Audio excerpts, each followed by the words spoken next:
Aujourd'hui de Mark Carney, on attendait en direct son point de presse. On va peut-être pouvoir écouter les questions un peu plus tard pendant le bilan de 12h30, mais il y a eu de l'argent pour le secteur de l'aluminium qui, jusqu'à maintenant, disait, bien, il est où cette aide-là fédérale? On parle quand même de pertes importantes, là, 75 millions de dollars par semaine à cause des tarifs douaniers. Pour en parler, Mélanie Joly, qui faisait l'annonce, ministre de l'Économie. Madame Joly, bonjour. Bonjour. Concrètement, cette aide-là va changer quoi? Et surtout, est-ce qu'elle nous dit qu'on est pogné avec ces tarifs-là pour un bon moment? Bien, ce que ça va faire, c'est que les entreprises, les grandes entreprises, quand je dis grandes entreprises, Rio Tinto, Alcoa, Alouette, vont pouvoir avoir accès à du financement pour leurs projets à long terme. Donc, ceux qui nous regardent présentement au Saguenay-Lac-Saint-Jean, etc., à Bécancour, bien, vous savez que le gouvernement va être là pour que les jobs soient maintenus. Est-ce que c'est des prêts ou des subventions? C'est des prêts à très faible intérêt sur des longues périodes. Donc, ça fait en sorte que c'est de bonnes nouvelles. C'est de l'argent qu'on va retrouver un moment donné. Oui. En même temps, ce qu'on fait, c'est qu'on aide les grandes entreprises, mais on aide aussi les PME. Parce que ce qu'on voit aussi, c'est que le secteur de l'aluminium a besoin d'appui parce que, oui, ils perdent de l'argent, mais c'est surtout l'imprévisibilité qui fait en sorte qu'il y a un arrêt sur les investissements à long terme.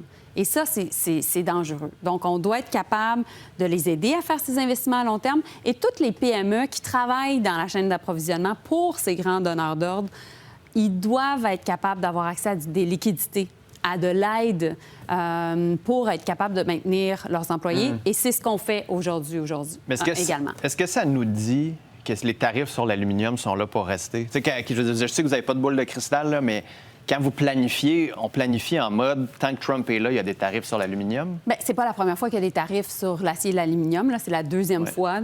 Ça avait été le cas sous Trump 1. Là, c'est le ils les avaient enlevés, mais là, visiblement, ils ne bougent pas. Là. Mais là, ce qu'on sait, c'est que les États-Unis dépendent de l'aluminium canadien.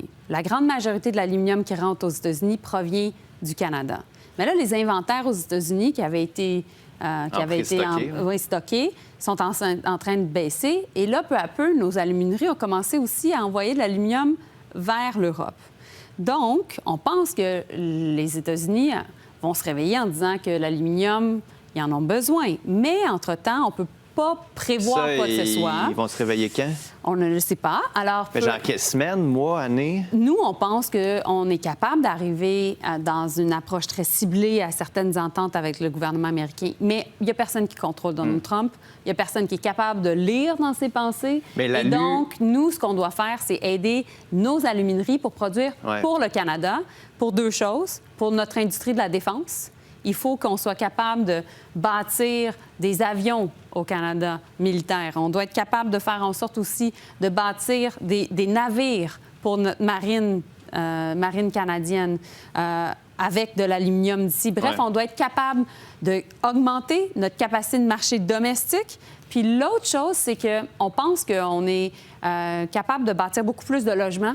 On va avoir une nouvelle agence qui va être annoncée d'ici le prochain mois, qui va s'appeler Maison Canada. Bâtir maison. Là, ils ont enlevé le bâtir.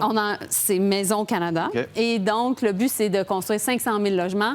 Et ça, on veut prendre du bois d'œuvre canadien, de l'aluminium et de l'acier canadien. Mais juste, vous avez mentionné entente spécifique. J'ai comme entendu, il pourrait y avoir quelque chose sur l'aluminium, donc, bientôt. Non, je ne veux pas faire en sorte de lancer quelconque message. Non, mais c'est bon, je voulais juste vous valider. Il y a une négociation qui a lieu. Le ministre Dominique Leblanc est allé plusieurs fois à Washington. Le président, dans le fond, qui est la personne en charge de la fonction publique canadienne, Michael Sabia, dans le fond, et le greffier du conseil privé, pardon, le nom m'échappait. Michael Sabia est allé à Washington également. Le chef de cabinet du premier ministre, Marc-André Blanchard également.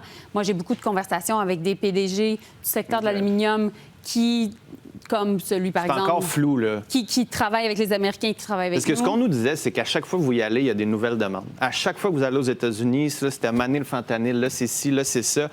On est-tu encore dans le flou total au Canada? On a des conversations constructives. Mais ça, vous l'écrivez, mais concrètement, c'est-tu flou? Si on regarde qu'est-ce qui se passe avec les Américains présentement, l'Europe vient de faire une entente de 15 de tarifs sur à peu près tout, excepté l'acier et l'aluminium.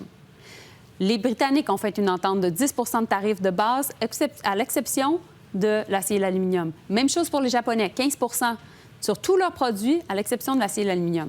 Donc, il n'y a toujours pas d'entente qui a été faite sur l'acier et l'aluminium. Nulle part. Nulle part. Nous, on a des négociations, puis entre-temps, on est le seul pays au monde présentement à avoir aucun tarif de base. 85 de nos produits... À cause de l'accord de libre-échange. Exactement. Pensez-vous que cette incertitude-là dont vous parliez pour l'aluminium va nous faire plonger en récession? On voit les chiffres de l'emploi, on voit les chiffres du chômage. Cette incertitude-là nous frappe un peu partout au pays. Est-ce qu'on s'attend à ce que l'économie canadienne en mange toute une dans les prochains mois? Bien, on sait que les tarifs américains sont ressentis, là. Il n'y a pas de doute, là. C'est pour ça qu'on est arrivé avec une énorme politique industrielle, là. Quand je vous dis un fonds stratégique de 5 milliards de dollars pour les secteurs affectés, ça, on n'a jamais fait ça depuis Est-ce qu'on va très, éviter très, la très longtemps. récession?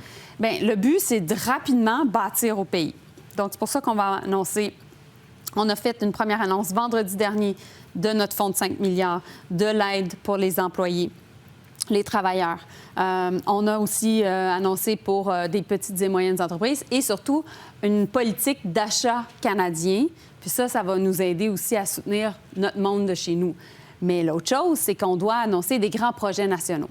Et ça arrive d'ici la fin du mois de septembre, on devrait arriver avec nos grands projets nationaux. Ah oui. Et donc, on va être capable d'avoir une idée de quels vont être les grands projets. On sait déjà qu'au Québec, il y en a quelques-uns. Un déficit 90 milliards. Je vais juste finir, que ce soit Contrecœur ou bien encore le train à grande vitesse entre Windsor et Québec. Okay.